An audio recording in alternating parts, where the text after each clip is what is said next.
Kacamata canggih. Ini proses perbaikan kacamata yang patah.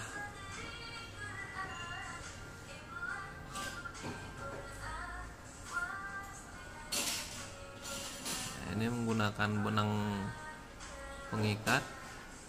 Ada yang namanya lem setan. Video bah. Kok di alam.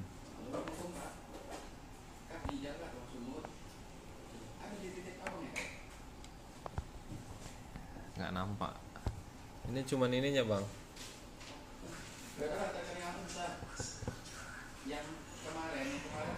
iya. Jadi itu dilem ya.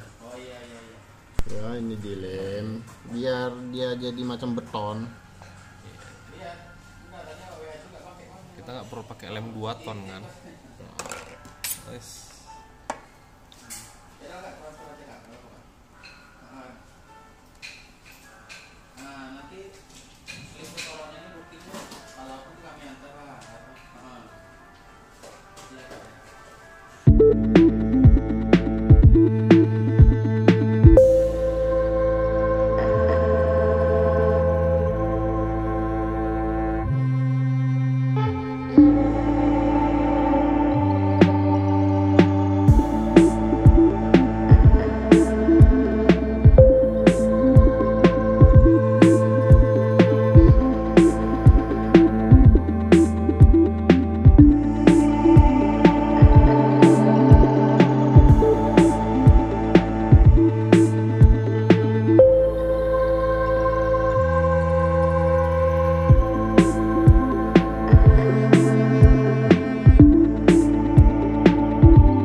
Sekian dulu tutorialnya ya.